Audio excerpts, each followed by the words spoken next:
So yun. Ayun, number 1. Yung isa pala, hindi natuloy pero ayan na. So yan mga kalagalag, no? Napaka-effective. Ayun, may isa pa. Hindi tumutuloy. So yun. Sabit agad yung dalawa sa leg at paa. Disclaimer: this video is intended for educational purposes and documentation only. No animals were harmed during the filming. Our goal is to share knowledge and document our experiences in a responsible and ethical manner. Thank you for understanding and supporting our efforts to promote education and awareness. Magandang hapon mga kalagalag. Ako ay muling bumalik dito sa lugar nila John Lo kasi nagpagawa ako ulit ng isang kulungan para sa pusa ng aking anak. Meron siyang alagang 5 pusa kaya naisipan ko na pagawan para sa gabi naman ay hindi sila nambubulabog sa amin sa loob ng bahay. At ngayon nga nandito ako kina John Lo habang ginagawa niya yung kanyang kulungan na order ko sa kanya ay meron akong ipapakita sa inyo mga kalagalag. Itong pasalubong ko sa kanya. Isang pataker mga idol. Ito. Request niya to nung huling pagpunta ko dito. Ayan. Pataker na green, brown. At ito ay aking agad na tinapos dahil sa kanyang request. At ito mga idol ay iswap niya sa akin ng isang pangkating labuyo para pang next season sa 2025. At ito nga, ang sukat nito ay 3 meters, may dalawa siyang base. At ang kanyang connecting ring ay metal. Ang pinagkaiba sa gamit ko mga idol, ito ay direct ring na pataker. Diba idol, yun ang request mo? Oo. So yan ang request niya, direct ring. Ang sukat nito ay 3 meters, may dalawang base. Ang silo niya ay 100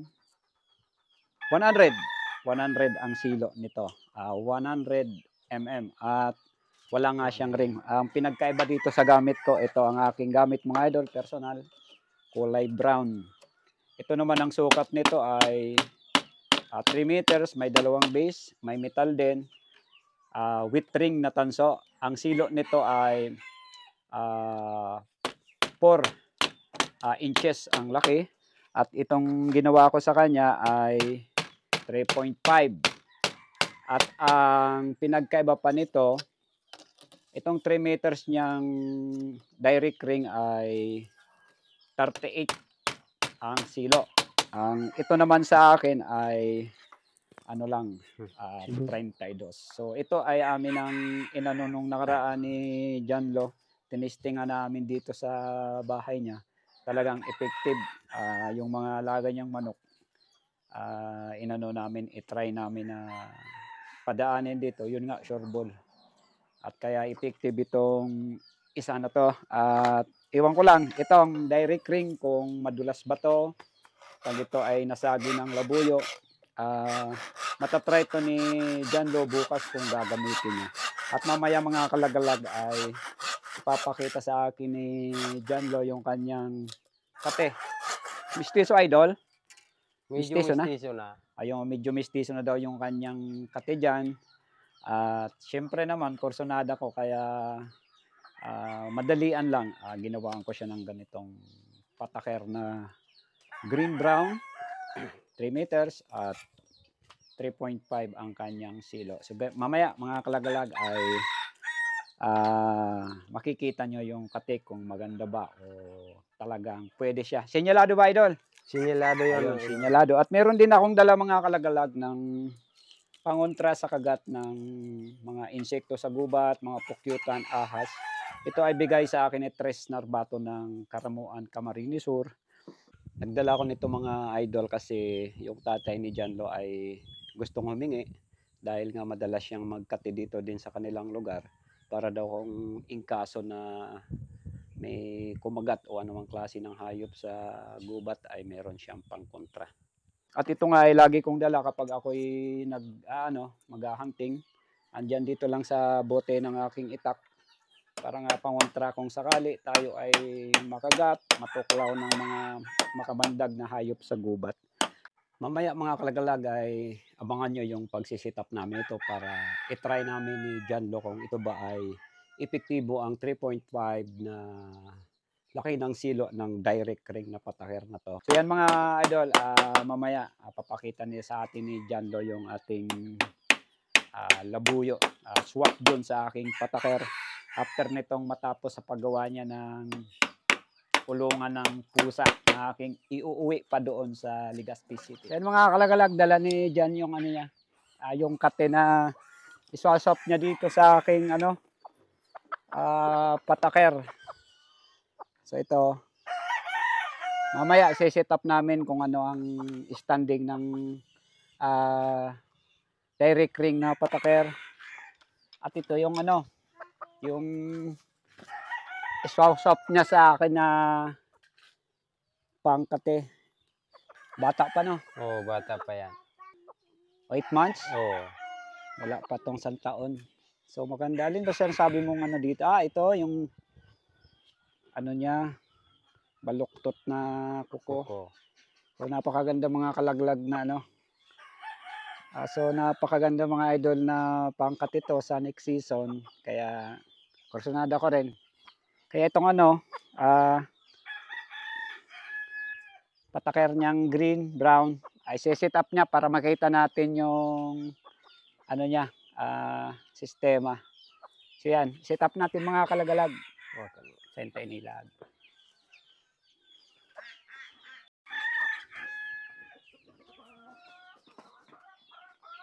Chain, kita Doon sa may si-set up namin itong mga idol na patakir para makita natin ang niya, ang standing. So dito, pwede dito. Ayan. Yan, si-set up ni John Lo. Medyo yung lupa nila dito, makunat. Talaga walang ulan kaya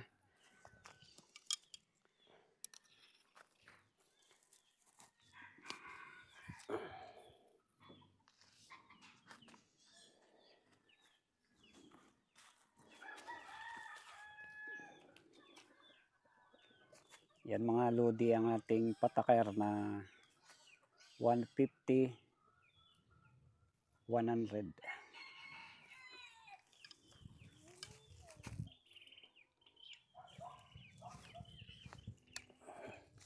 Masyado mataas.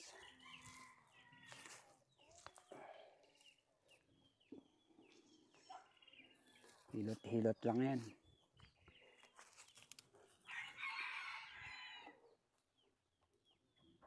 So bali dalawa na ang nag-order sa akin itong mga kalagalag, si Tres Narbato ng Karamuan.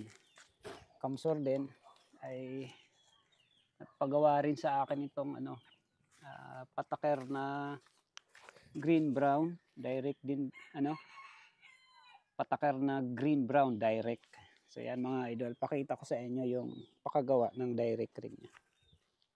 Ayan. Ayan. Oh, magayang daw lo. Ang ganda mo. Tayong tayo mga lods. Pakitaan natin sila kung pwede to sa mga alaga mo diyan. Testingin natin. Ibaba mo yung idol na medyo masyadong mataas doon. Yan. Yan. Yan. Timplahin mo. Yun. Kunting timpla lang yan mga lodi para umano yung ating yan. Tayong tayo yung mga natin. Yan.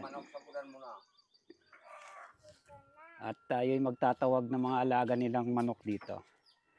Papakita natin sa inyo mga idol kung maging patok ito na direct ring. Ilotin natin at tumayo. Yan.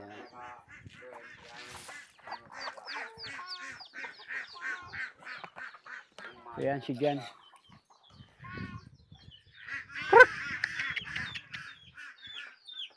Ito ay demo lang mga kalagalag, lumagpas.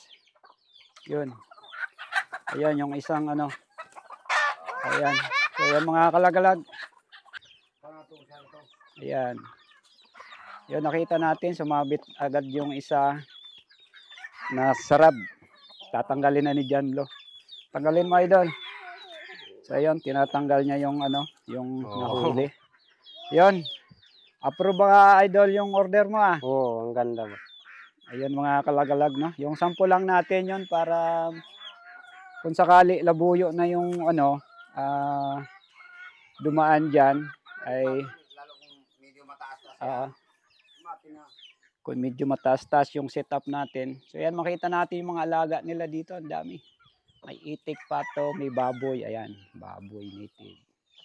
So yan mga kalagalag, ang aming setup ng patakair na dyan na swap sa isang pangkating labuyo. So yan mga kalagalag, maraming salamat. Yan ang share namin sa inyo ngayon ng aking kaibigan. At huwag kalimutan i-subscribe. Wanlagalag.